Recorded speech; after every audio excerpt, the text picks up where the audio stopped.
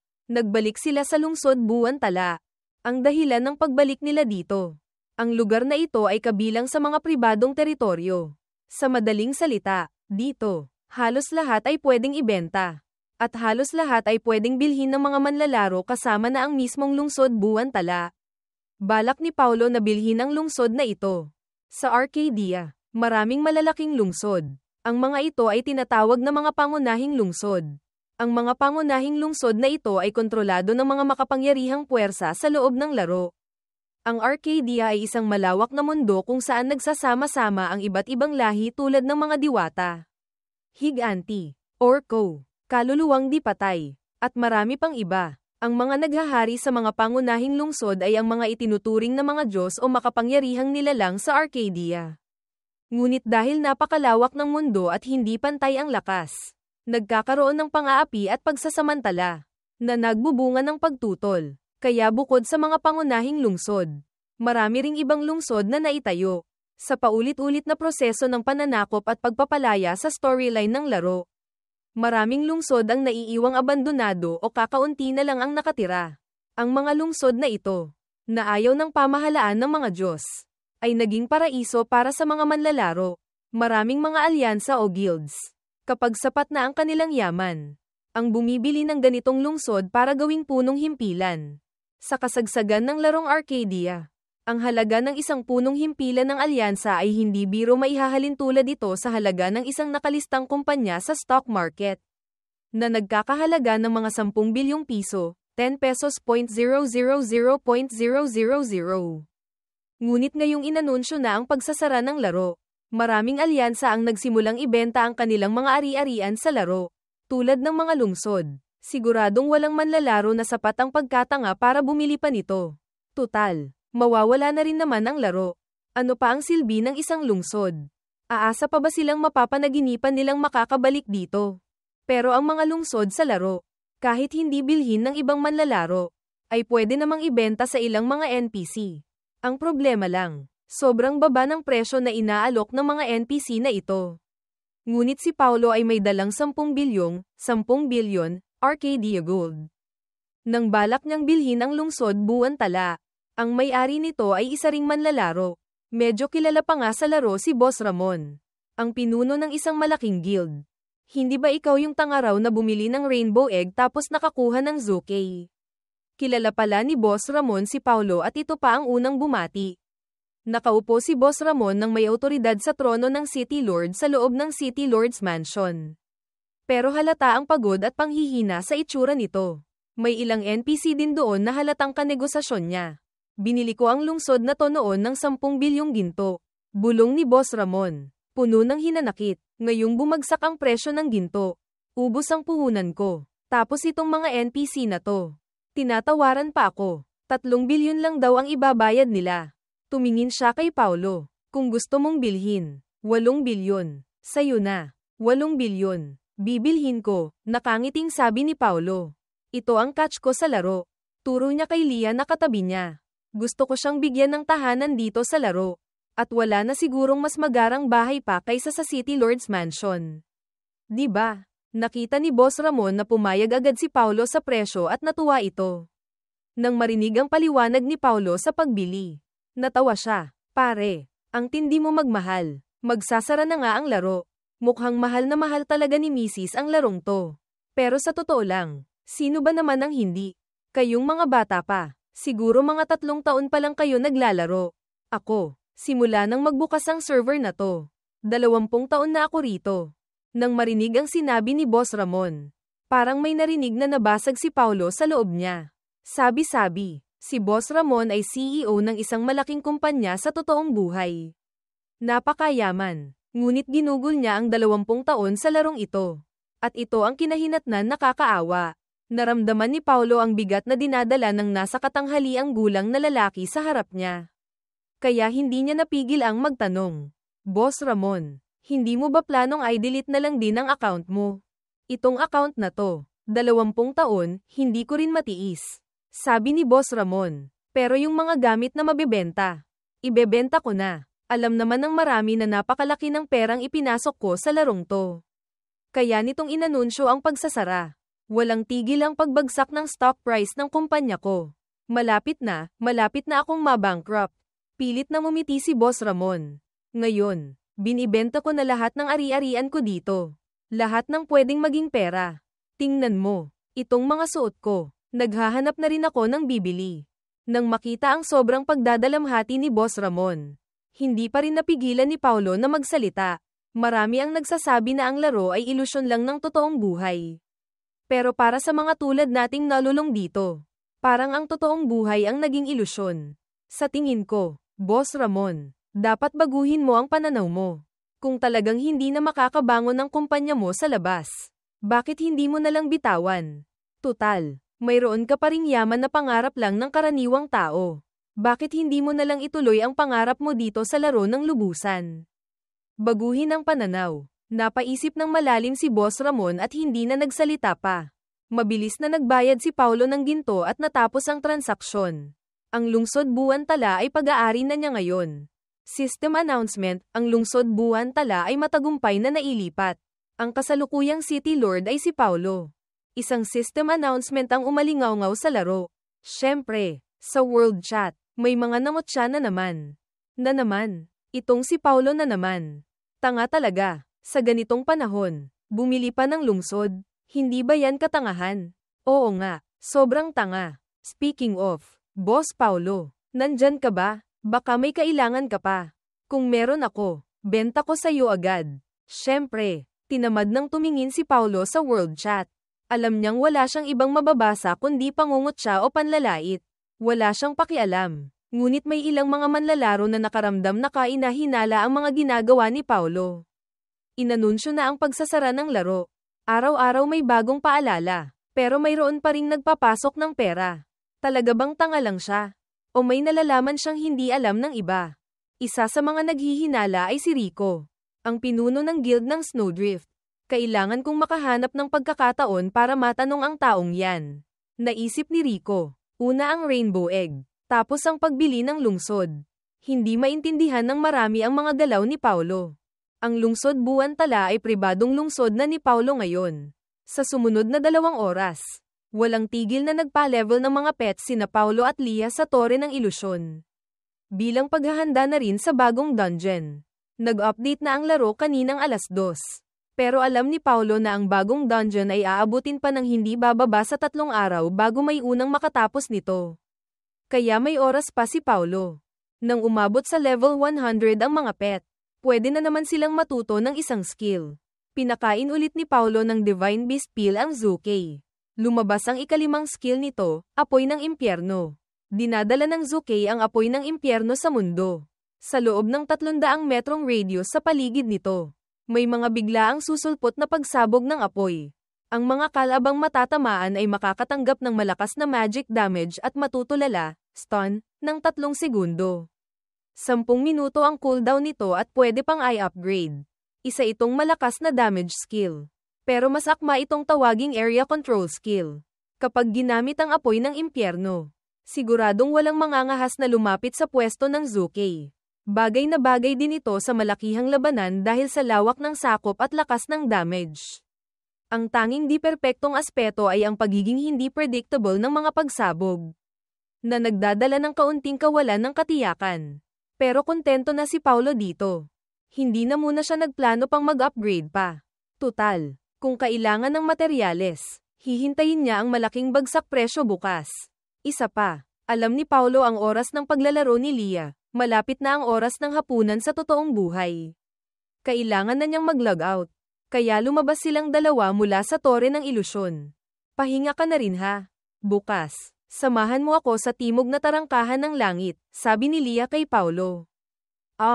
Paulo, biglang nag-alinlangan si Leah. Bakit? Tanong ni Paulo. Wala, ngumiti si Leah. Naglilihim ka pa biro ni Paulo. Wala nga, log out na ako, bye. Kumaway si Leah at agad na nag-log out.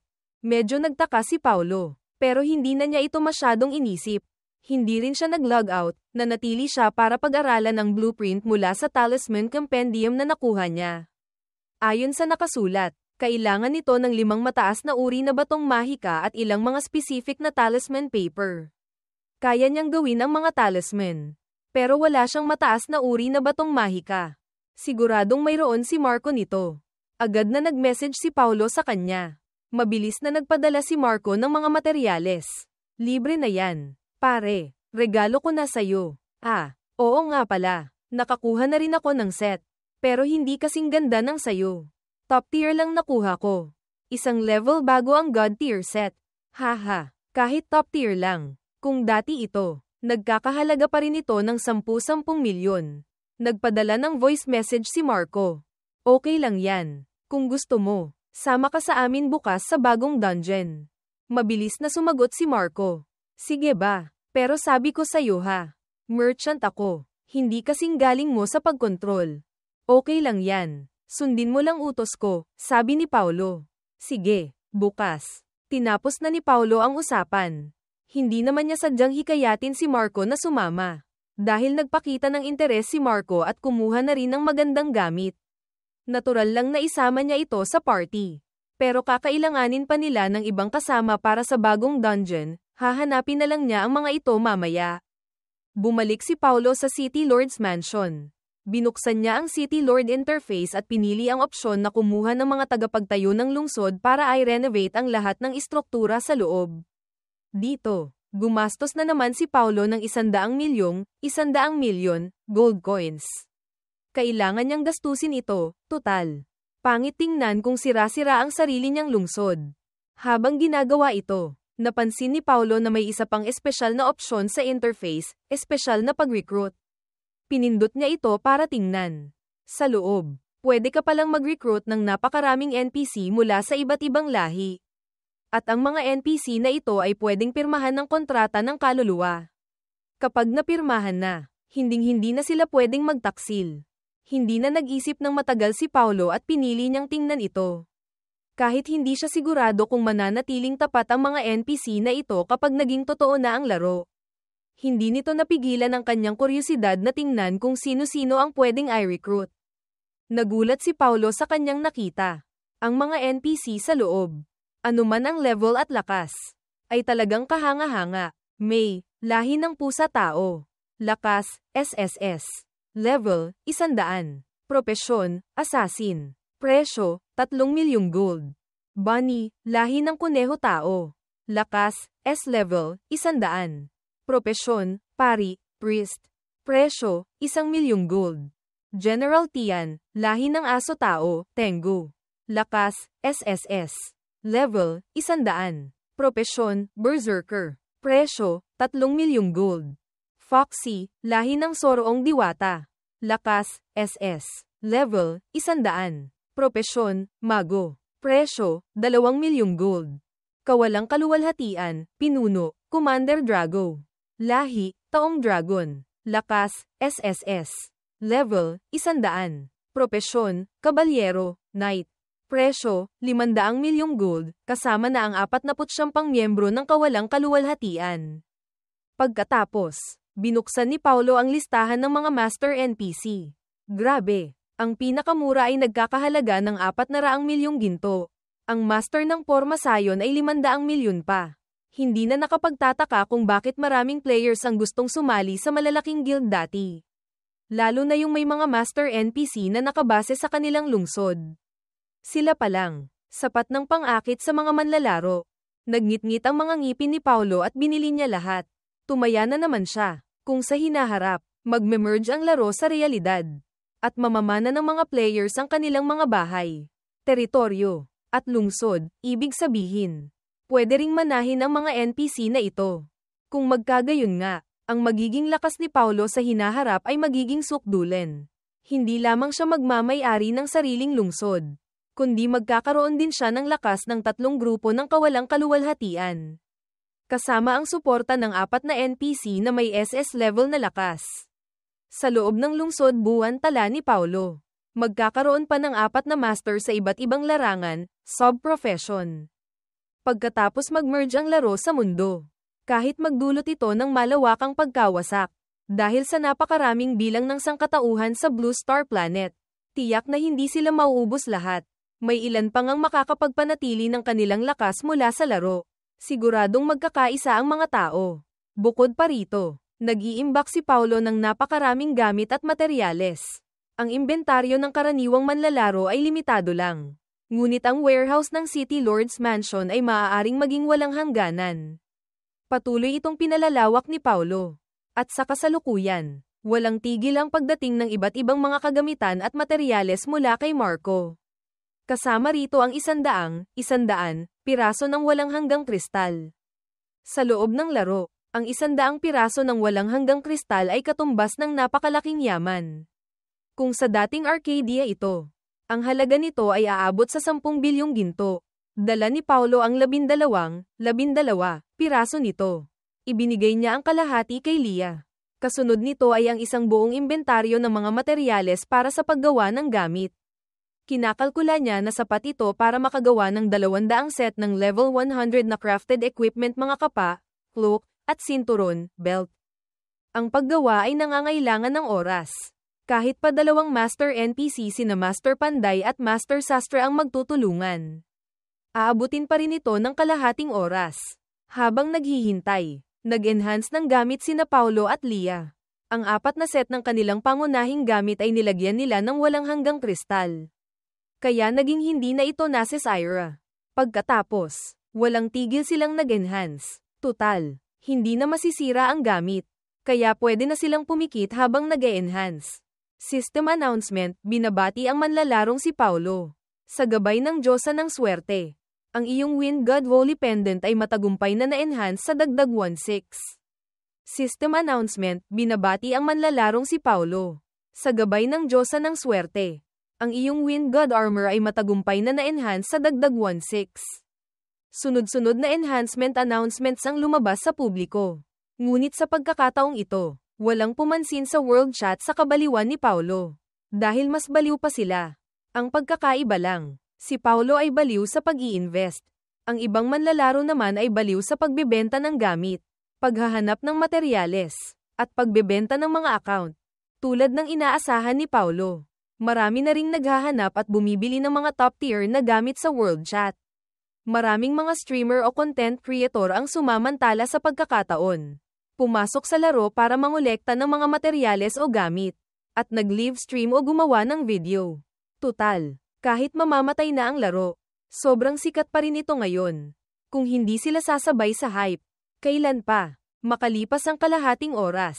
Oras na para i-deliver ni na Master Panday at Master Sastre ang mga ginawa nila. 200 set ng crafted gear. Ibig sabihin, 400 piraso ng gamit. Ang bayad sa paggawa ay umabot sa 4 na milyon, gold coins, hindi mura. At lahat ng mga crafted gear na ito ay hindi pa nasusuri, unidentified. Dito napapasok ang mga balumbon ng pagsusuri, appraisal scroll. Nagpadala agad si Marco kay Paulo ng 10,000, 10.000, piraso ng mataas na uri ng balumbon ng pagsusuri. Pero malamang ay hindi pa ito sapat. Ang mga crafted gear sa Arcadia, napakahirap makakuha ng mataas na kalidad. Sa 10,000 piraso, swerte ka na kung makakuha ka ng isang gamit na may 9 na bituin, 9 na star. At ang 10,000 gamit na ito ay kailangan pang gamitan lahat ng pinakamataas na uri ng balumbon ng pagsusuri para magkaroon ng tsansa. Ang mga gamit sa larong ito ay may kumikinang na epekto depende sa kalidad nito, star rating. Normal, 1 hanggang 2 bituin. Mahusay, excellent, 3 hanggang 4 bituin. Namumukod tangi, outstanding, 5 hanggang 6 bituin. Perpekto, perfect, 7 hanggang 8 bituin. Ang mga gamit na may 9th na bituin pataas ay magkakaroon ng espesyal na pangalan o halapi, suffix, alamat, legendary. Epiko, epic, mythical, mythical. Ang mythical ang pinakamaganda. Hindi umaasa si Paulo na makakakuha siya ng mythical quality gear mula sa 200 sets na ito. Ang pinakamahalaga ay ang makakuha ng mga stats na angkop sa kanyang propesyon. Napakahirap nito. Kahit pa mga master NPC ang gumawa ng gamit, napakababa pa rin ng tsansa. Sa katunayan, hanggang ngayon ay wala pa ring nakukuhang magandang crafted gear si Marco na babagay sa kanya. Kaya walang nagawa si Paulo kundi magbayad ulit ng ginto. Sa pagkakataong ito, pinagawa niya sina Master Panday at Master Sastre ng 1,000 1.000 set ng crafted gear. Pagkatapos, walang tigil na nagsuri, appraise, sina Paulo at Leah. Sa bawat kislap ng liwanag mula sa mga gamit na sinusuri, napuno ang inventaryo ni Paulo ng mga crafted items. Ganoon din si Leah, ngunit hindi niya napigil ang magkomento. Paulo, dito sa 200 piraso ko. Ang daming 5 star. Ito ang epekto ng paggamit ng mataas na uri ng scroll. Ang baba talaga ng tsansang makakuha ng magandang crafted gear dito sa Arcadia, sabi ni Paulo. Pero may nakuha ka bang 7 star o 8 star dyan? May nakuha akong isang kapa na bagay sa'yo. 8 star, pwede na to pansamantala. Sabi ni Leah. Ipinakita niya ito kay Paulo. Para kay Paulo, ang makakuha lamang ng isang 8 star na gamit mula sa napakaraming ginawa ay masamang balita. Napakasama. Ano ang pinakakailangan ngayon? Kumita ng pera. Pagkatapos, ibuhos ang lahat ng pera sa laro para mapalakas ang sarili.